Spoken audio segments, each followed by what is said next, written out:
It is time for another dip into Deacove, where we are going to dip into Funny Face. A game for 3 to 18 players, ages 4 to 7. So last time we did Zen Blocks, which was more of a game for all ages. This is definitely more of a children's game, though we'll see if maybe we can get some enjoyment out of it, even though this one is an adult.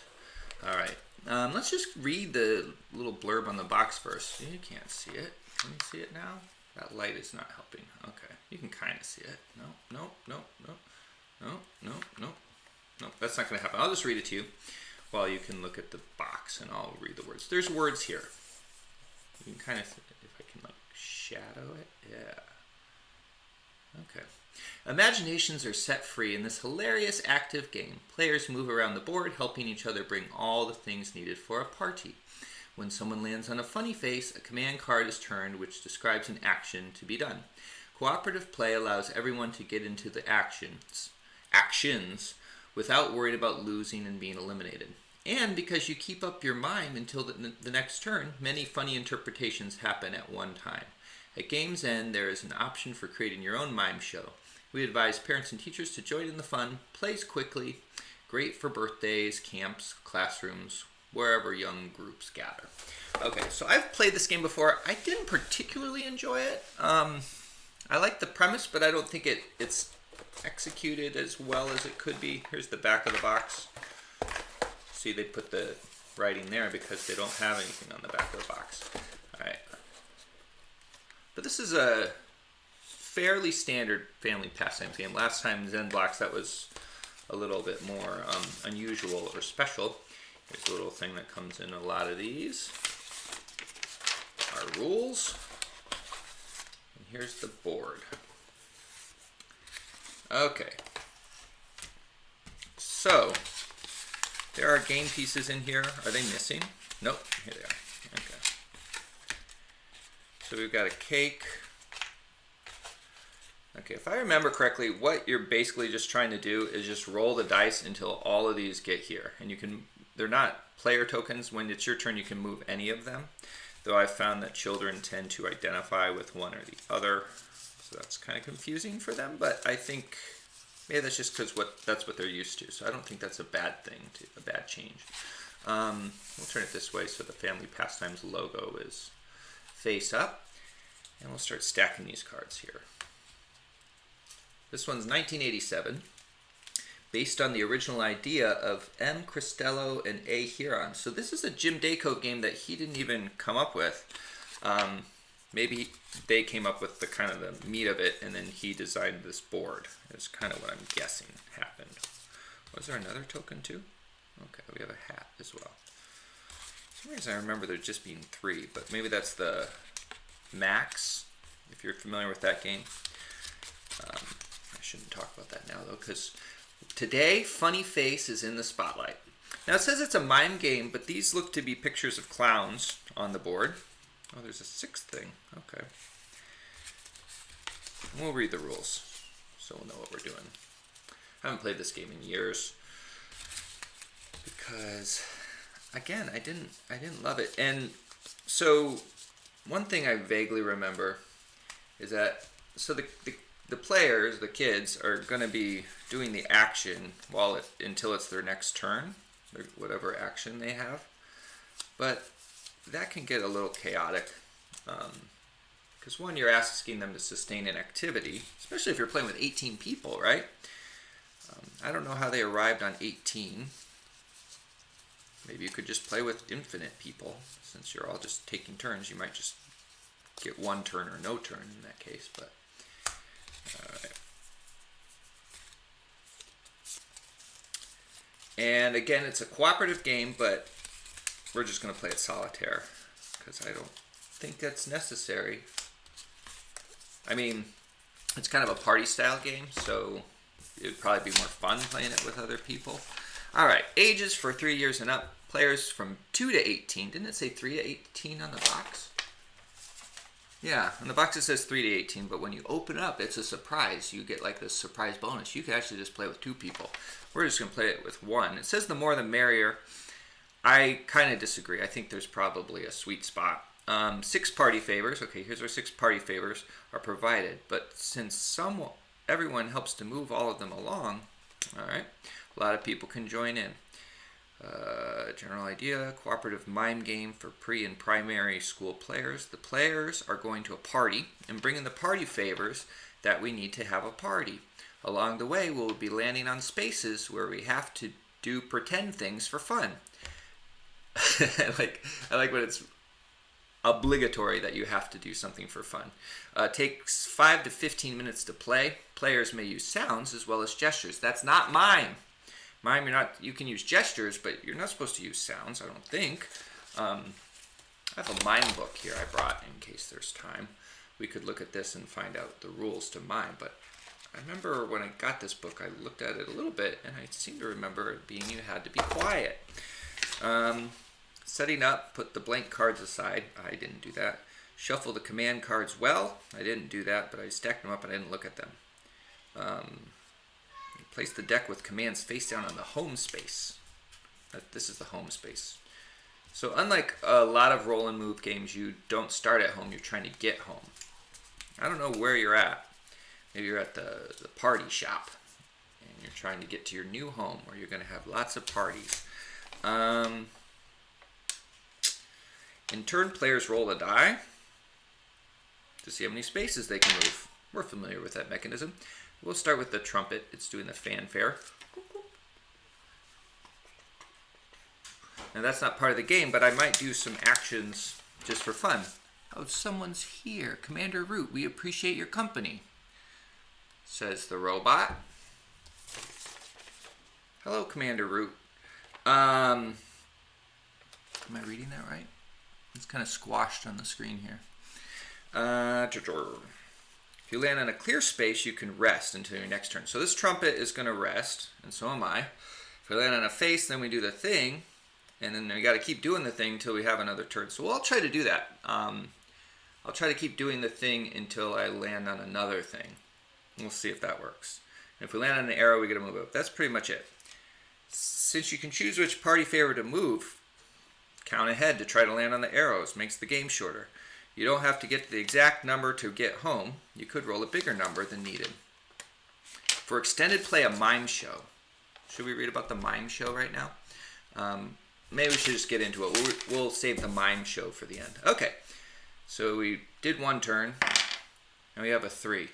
Okay, now the strategy hint is that we look at like which one would get us to an arrow, because that makes the game faster. So we'll send the trumpet forward, 1, 2, 3, and go up to here. Let's see what we have. Be a spider. So I'm going to be a spider until I land on a new action. 4. Okay. Now we're going to keep going with that strategy. And now the cake is joining the trumpet. Be a happy cat.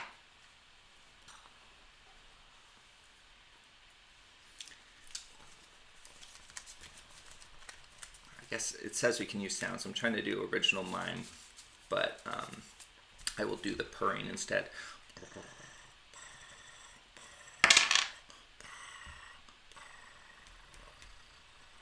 Okay, we can't take advantage of the strategy.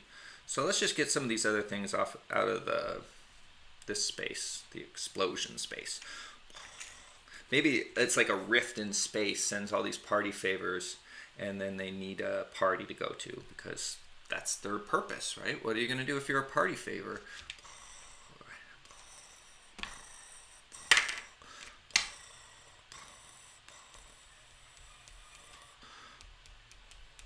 Ooh, we can get to a face there, but we're trying to get to an arrow. No, nothing there. But we do need to move these along before we can get to this arrow. So let's move the trumpet. The trumpet is in the vanguard.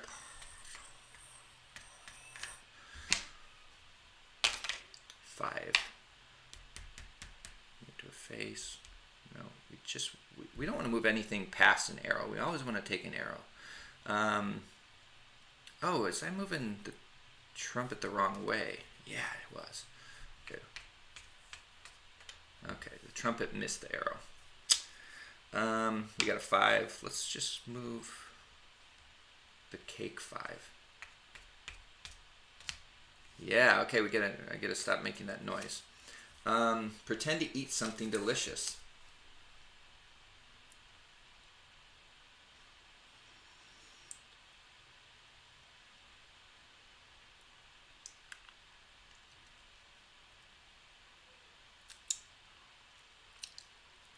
Here's something I've observed with people in eating things.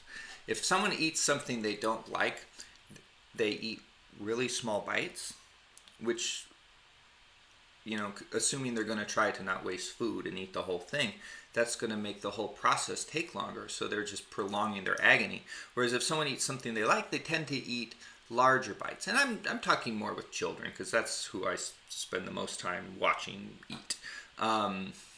They take really big bites for things that they like, and then it's gone quickly. And then if they have something they don't like, they take really small bites, and then it takes forever. I guess I can understand the urge, the urge to have that pleasure. But if you think about it, the smart strategy in that game would be to take your time with the things you really like this delicious plate of delicious that I have right here. Just little beard pecks. All right. Let's keep playing. Four. 1, 2, 3, four. Yeah.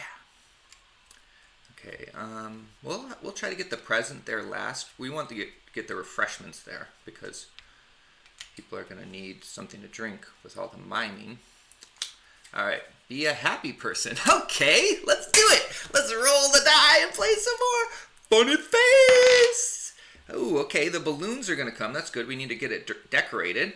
How are we going to change? Play a horn.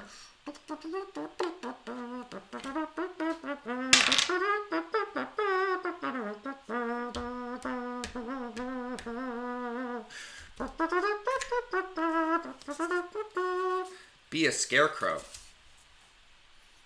You don't have enough view of what I'm doing, but I'm a very convincing scarecrow right now.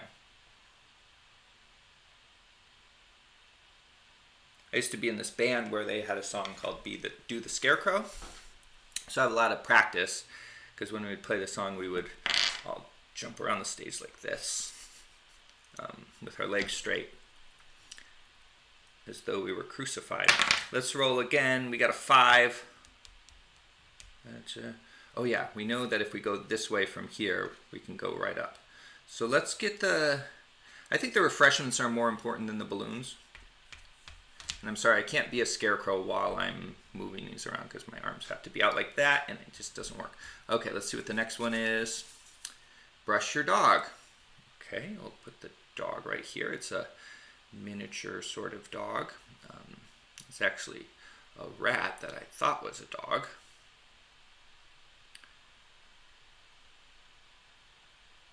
Oh, he's trying to get away. Okay. Okay. Well, I gotta play this game. 6. Where'd that horn go? Right over here?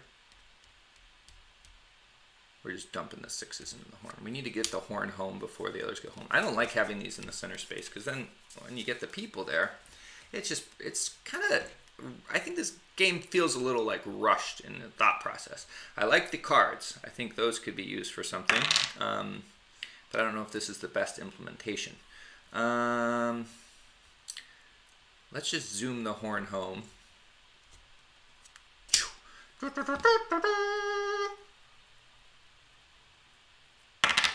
1. We'll go ahead and move the refreshments to 1 space, because we want to get those close. 2. 6. Let's go ahead and bring the refreshments there, so people have something to drink while they're waiting. And it looks like it's like a tea, or like a... Yeah, I can't think of any other beverage that would be that shade of like pale yellowish brown. Okay, we have 5 now. 5 is a special one, going from here to here. Going up, we get our new funny face card. Be a hockey player. Okay, I'm a hockey player, but I'm playing this game, and hockey players play games just like everyone else. Don't need to be stereotype them. They don't play every game just like it's hockey.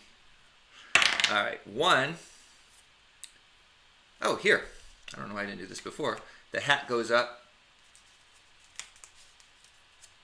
Brush your teeth. Okay.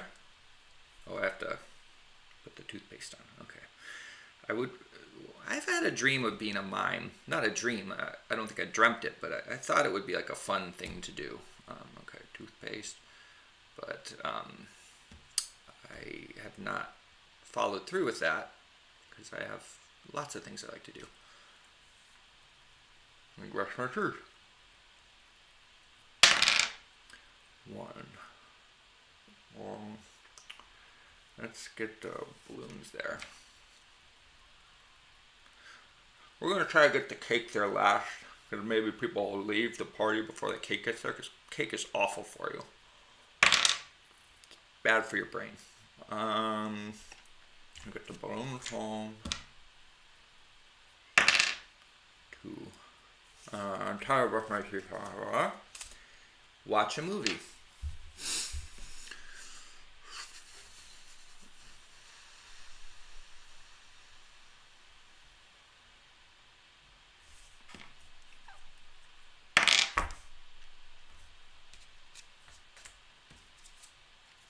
Throw and catch a frisbee.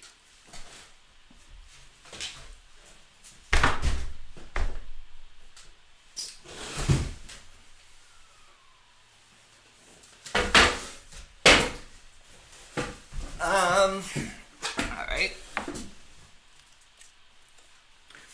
I enjoy throwing frisbees, but I'm not very accurate. I like the action, like to try to catch the frisbee and then throw it right away. I think that's fun. Pull a person out of it. Why did I draw another one? I shouldn't draw another one. Okay. 3. Okay, let's move the hat 3. Flower. Oh, too bad we moved the cake earlier. All right, we'll just move the hat in and hope we get a 2. 2! Woo! All right, 1, 2, go up. Let's see what we got. We have a blank. Eat corn on the cob. Okay.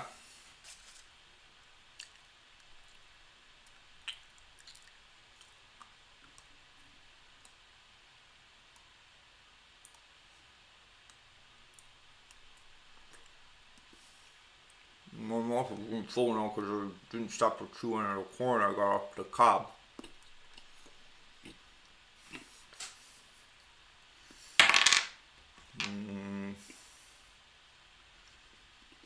I'm going to move the present because we don't want the, we don't want the cake to get there before the present. Even though we're missing that arrow. It's usually like after presents people leave, right? Is that how it's done? 1, 2, 3, 4, 5. Got another one. Be a duck.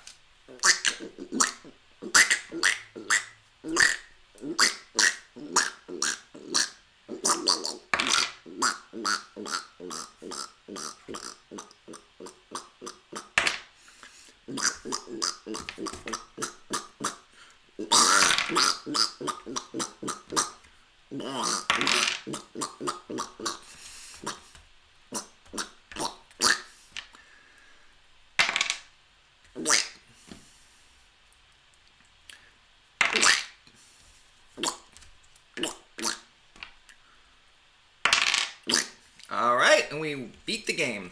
This is another one that it's not possible to lose unless you quit, because there's no fail condition that I'm aware of. But now let's look for extended play. So if that was not enough for you, this is what you could do. If you wish to prolong the game and add another dimension of cooperative play, have a mime show at the end of the game. Don't be as strict about the rules for performance. You are allowed to use sounds as well as actions when necessary. So it's not a mime show. You just, I don't know, just acting things out. Each player, correct me if I'm wrong about that, but mimes aren't supposed to talk, right? Each player, keeping the order of turns during the game, takes a command card and not telling what it says, Act out a command until everyone else guesses what is being done. So it's charades, but you can talk, or you can make sounds. When everyone has had a turn, the show is over and the game is complete. If more than 6 people are playing, form little teams and have each team do a group mime. This avoids using up too many cards and having too long a show. Have a maximum of 6 mime teams. So six of 3, I guess. Form the teams by partnering players in order of their turns during the game. If you need teams of 2, this is way too involved. You don't need this much instruction for this.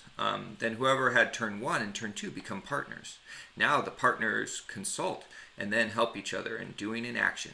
Ensemble miming. Final remarks. Children's imaginations readily convert these simple actions into a hilarious active miming session. Pretending is fun. That's true. Playing together allows everyone to get into the actions without worrying about losing and being eliminated. Because each player must continue her action until the next turn, you can easily have several funny interpretations happening at one time. Funny faces, full of laughs, and we advise parents to join in, or at least be there to supervise, prompt, advise, and help explain whenever necessary. And then there's a bit about if you want to order some stuff. All right, so that was Funny Face. Not sure if there's much else to say about it, so I won't. See how we're doing on time. All right, I guess we could do a mime show, but I don't think anyone's here to guess, so that's not going to work. Let's do some miming exercises just to finish things off. I guess for the miming exercises, I could do the mime show. That's what I'll do. Okay, I'll do 3 different mimes, and I'll just draw them at random. And I'm going to do like classic mime where you don't make the sounds, and just see what happens. So we'll turn the big camera this way, and let's go ahead and back things up. Excuse me while I adjust. Is that enough? No. It's not very tight. I'll tighten that. Let's raise it up a little bit.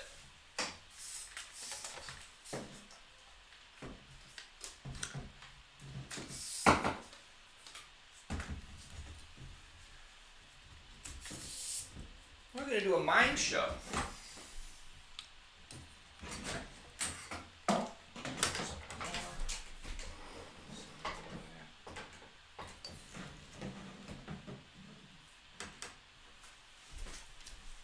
Okay.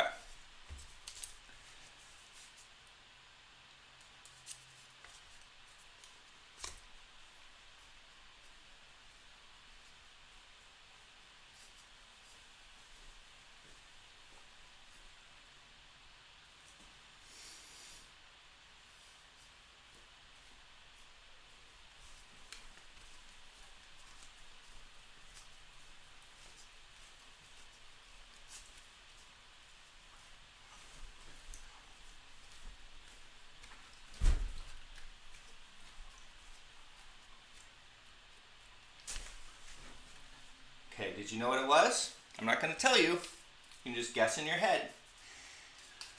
Next one. Oh.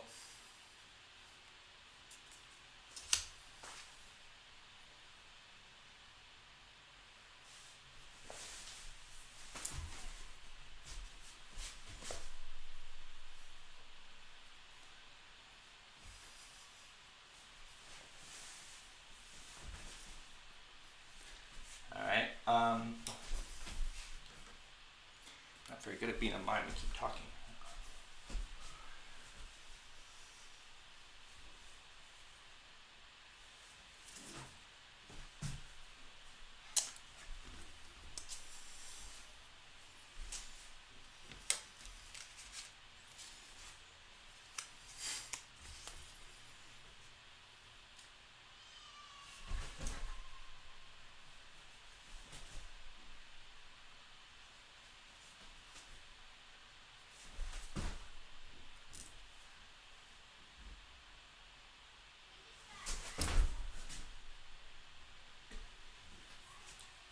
All right, that's gonna be it for Funny Face. I